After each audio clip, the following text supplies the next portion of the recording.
మనకు తెలియపరుస్తుందండి.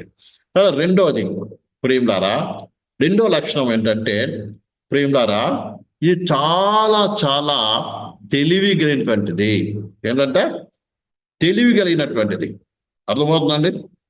ఇది చాలా తెలివి కలిగినటువంటిది. దీని ముందు చూసాను, నిన్న కూడా మనం చూసుకున్నాం కదా. మనం కూడా ఇక తోడేళ్ళు చాలా ఏమిటి తెలివి కలిగినటువంటిది. అందుకే దాని చెవులు ఎప్పుడు కూడా ఎప్పుడు స్ట్రైట్ ఉంటుంది. అంటే ఏంటి, ఇది ఎప్పుడు జాగ్రత్తగా గమనిస్తూ ఉంటుంది. వింటున్నారండి? దీని చెవులు ఎలా ఉంటుంది, ఎప్పుడు కూడా ఏంటది నిక్కబరుచుకుని ఉంటుందండి. అంటే వినేది చిన్న శబ్దం కూడా వింటుంది. అలాగే ఒక సేవకుడు కూడా ఏం చేయాలి, వినగలిగిన వాడుగా ఉండాలి. ప్రతి చిన్న విషయాన్ని కూడా గ్రహించగలిగిన వాడుగా ఉండాలి. అందుకే వాక్యం చెప్తే చెవు గలవాడు వినుగాక, మీరు ఎలాగ వినుచున్నారో జాగ్రత్తగా చూసుకునండి. అంగలి ఆహారం రుచి చూసినట్లుగా చెవి మాటలను రుచి చూడదా అంటున్నాడు యోబులో. కానీ ప్రతి మాట గ్రహించగలగాలి, ప్రతి స్వరము గ్రహించగలగాలి, దేవుని స్వరాన్ని గ్రహించగలగాలి, మనుషులు ఏదో ఉద్దేశం మాట్లాడుతున్నారు గ్రహించగలగాలి. ఈ తెలివి లేకపోతే ఏమాత్రం ప్రయోజనం లేదు. ఇది ఎప్పుడు మనకు అర్థమవుతుందంటే దేవుని వాక్యాన్ని స్పష్టంగా, దేవుని మార్గం మనకు స్పష్టంగా తెలిసినప్పుడు, మనం అందులో నడుస్తున్నప్పుడు మాత్రం ఏమవుతుంది, అర్థమవుతుంది.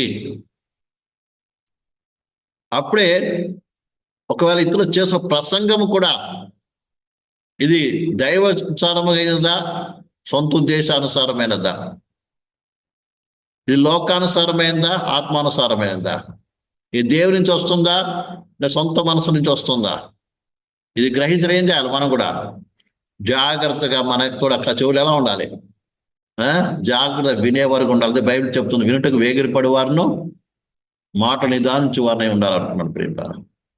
అవి మనం ఏం చేయాలి, జాగ్రత్తగా వినట్టుంది. అదేం జాగ్రత్తగా వింటుంది. ఏ చిన్న శబ్దం వచ్చినా ఏం చేస్తుంది, జాగ్రత్తగా విని ఏం చేస్తుందండి. అవును ప్రియులారా, జాగ్రత్తగా విని ఏం చేస్తుంది, వెంటనే దానికి తగినట్టుగా అది కార్యము జరిగిస్తుందంట. ఈ యొక్క తోడేలకు చెవులు చక్కగా ఉంటుంది. అలాగే ప్రియులారా, దాని పండ్లు కూడా చాలా ఏంటది, షార్ప్గా ఉంటుందంట. తర్వాత ఏం చేస్తుంది, దాని కన్నులు కూడా చాలా స్పష్టంగా కనబడుతుందంట. అర్థమైందండి? అంటే దాని యొక్క శరీర అవయవాలన్నీ ఎలా ఉంటుంది, అన్ని కూడా చక్కగా ఉంటుంది. అందుకే అది చాలా తెలివిగలది. అంటే జాగ్రత్త వింటుంది, జాగ్రత్త చూస్తుంది, అలాగే దానికి తగినట్టుగా ఏం చేస్తుంది, వెంటనే నిర్ణయం తీసుకొని ఏం చేస్తుంది, అడుగులో ముందుకు వేస్తుంది. అందుకే విశ్వాసం ఏం కావాలి, సేవకుడు ఆత్మీయ జ్ఞానంలో ఎదగాలి. అందుకే బైబిల్ చెప్తుంది కానీ రెండో పేతురు రాసిన పత్రిక 3:18 రెండో పేతురు రాసిన పత్రిక 3వ అధ్యాయం 18వ వచనం చదువుతాం. రెండో పేతురు రాసిన పత్రిక, మన ప్రభువును రక్షకుడైన యేసుక్రీస్తు అనుగ్రహించు కృపయందును జ్ఞానమందును అభివృద్ధి పొందుడి. ఆయన ఇప్పుడును యుగాంత దినము వరకు మహిమ కలుగును గాక, ఆమేన్. ఇక్కడ ఏమన్నాడండి, కృపయందు జ్ఞానమందు. అలాగే మొదటి పేతురు రెండో పేతురు అండి 3వ వచనం, తన మహిమను బట్టి గుణాతిశయమును బట్టి మనలను పిలిచిన వాని గూర్చిన అనుభవ జ్ఞానం మూలముగా ఆయన దైవ శక్తిని, జీవమునకు భక్తికి కావలసిన వాటన్నిటిని మనకు దయచేయుచున్న దేవుని గూర్చినట్టు, మన ప్రభువైన యేసుక్రీస్తునట్టు అనుభవ జ్ఞానం వలన మీ కృపా సమాధానం విస్తరించును గాక. మన ఇక్కడ పేతురుపత్రిక చూస్తాము, అక్కడ 3వ అధ్యాయం 18వ వచనం చదివాము, జ్ఞానములో ఎదగాలని. ఇక్కడ మనం చదువుతాము, అనుభవ జ్ఞానంలో ఎదగాలని దేవుడు చెప్తున్నాను ప్రేమలారా. అందుకే ప్రజలందరూ కూడా, జనులందరూ కూడా, మనుషులందరూ కూడా రక్షణ పొంది ఏదంట, అనుభవ జ్ఞానం గల, సత్య విషయమే అనుభవ జ్ఞానం గలవారికి ఇచ్చిస్తున్నాడంట. తిమోతిలో చదువుతాం.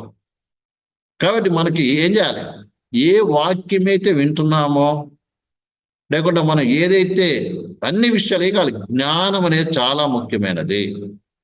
జ్ఞానంలో అభివృద్ధి పొందాలని. అందుకే మనం ఏం వింటున్నాం, ఏం చూస్తున్నాం, ఏం మాట్లాడుతున్నాం, ప్రతిది ఏం చేయాలి, జాగ్రత్త కలిగిన వారుగా ఉండాలి. వినేది మనం జాగ్రత్త, ఏం వింటున్నాం, వింటున్నది సత్యమా అసత్యమా, ఏం మాట్లాడుతున్నారు, ఈ మాట ఎంతవరకు సత్యమో అని గ్రహించే జ్ఞానం కావాలి ప్రియులారా. అలాగే ప్రియులారా ఏం చేయాలి, మన కన్నులు కూడా లౌకిక సంబంధమైన కన్నులు కాదండి, ఆత్మసమైన జ్ఞానము.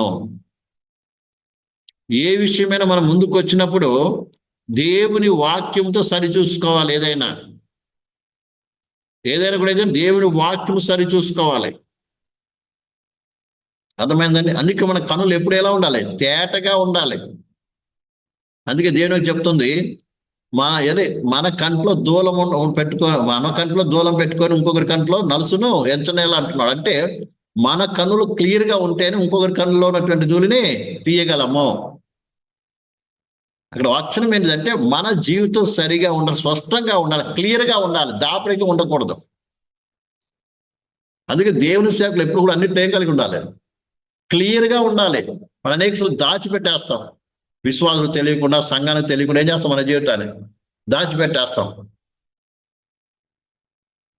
దాచిపెట్టేది కాదండి, క్లియర్గా ఉండాలి, స్పష్టంగా ఉండాలి. ప్రేమ రాదు. చాలా మంది దాచిపెట్టేస్తారు, వ్యక్తిగత జీవితం అనేక విషయాలు దాచిపెట్టేస్తారు. అంటే వాళ్ళకి తెలియకుండా ఏం చేస్తాం, మనం చేస్తుంటాం. దానివల్ల ప్రయోజనం ఏమి ఉండదండి. ఏదైనా కూడా ఏం చేయాలి, క్లియర్గా ఉండాలి. ప్రేమ రారా, అప్పుడే మనం ఏం కాగలం, స్పష్టంగా మనకు. అందుకనే ఇక్కడ వాక్యం తోడేల యొక్క లక్షణాలు ఏంటంటే శారీరకంగా ఏముంది, చక్కగా వినగలదు, చక్కగా చూడగలదు, చక్కగా ఏముంది ప్రేమ ద్వారా, అర్థమైందా? దాని అన్ని కూడా ఏముంది, చక్కగా ఉంటుంది. అలాగే ఒక విశ్వాసి లేకపోతే సేవకుడి యొక్క లక్షణాలు కూడా ఏముండాలి, మన వినికిడి సరిగా ఉండాలి. అంటే ఏం వినాలి, దేవుని వాక్యం స్పష్టంగా వినగలగాలి.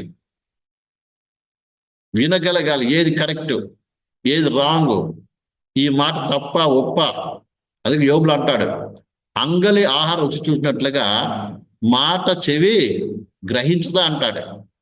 ఏది నాలుగుతో అన్నం ఆహారాన్ని ఎట్లా రుచి చూస్తామో అదే రీతిగా మనం వింటున్నటువంటి మాటను కూడా ఏది రుచి చూడాలి. రుచి అంటే ఏది, ఇందులో ఏది తక్కువ ఉంది, ఏది కరెక్ట్, ఏది రాంగ్, ఏది మంచిదా చెడ్డదా అన్నటువంటి మాటను కూడా గ్రహించేటువంటి కెపాసిటీ మనకి కావాలండి. కొన్నిసార్లు మనము వినేసి తొందరపడి ఏం చేస్తాం, మాట్లాడేస్తాం, తొందరపడి నిర్ణయం చేసుకుంటాం. కాబట్టి అలా కాకుండా వింటున్న మాటలు సత్యమా అసత్యమా, నిజమా అబద్ధమా అనేది గ్రహించగలగాలి. లేకపోతే ఏమవుతామంటే మనము దారి తప్పిపోతాం.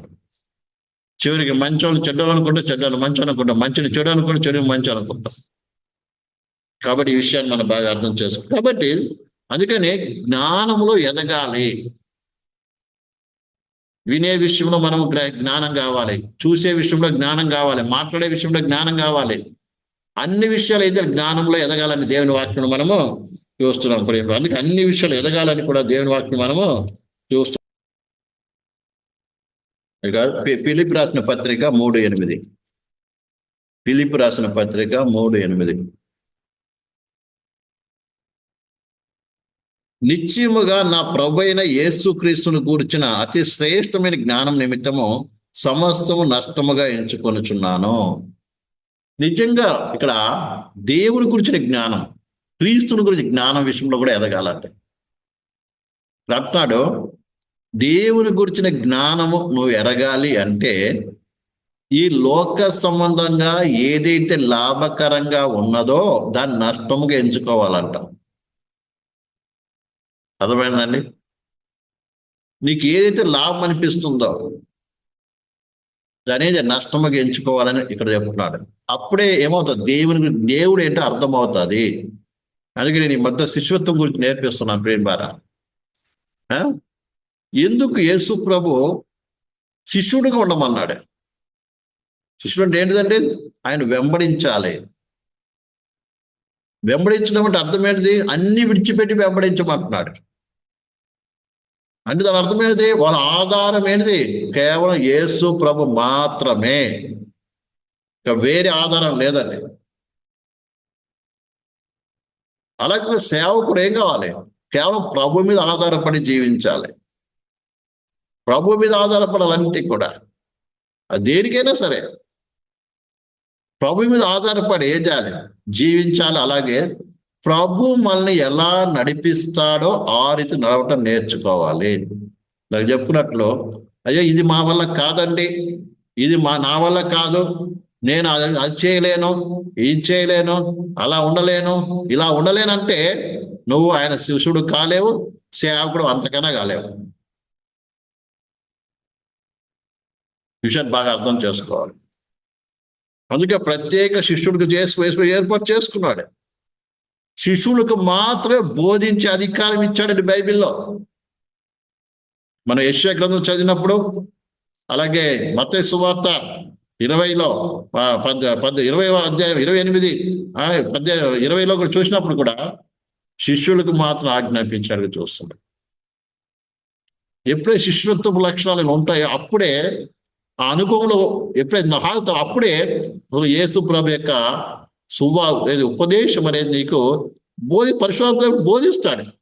నీ నడిపింపుని బట్టి దేవుడు బోధిస్తాడు, నీ సమర్పణను బట్టి దేవుడు బోధిస్తాడు, నీ త్యాగాన్ని బట్టి దేవుడు నీకు బోధిస్తాడు.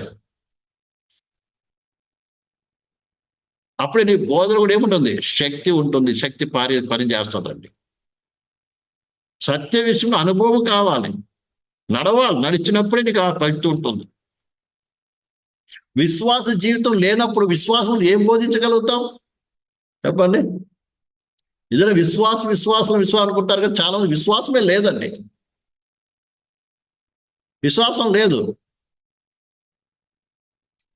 అందుకే చిన్న కష్టం వచ్చినా, చిన్న బాధ వచ్చినా, చిన్న అనారోగ్యం వచ్చినా చాలా మంది ఏమైపోతారు? భయపడిపోయి కంగారు పడిపోతారు. ప్రియులారా, అలాంటి వారు ఎవరు? శిష్యుడు కారు. వాళ్ళ విశ్వాసం లేదు.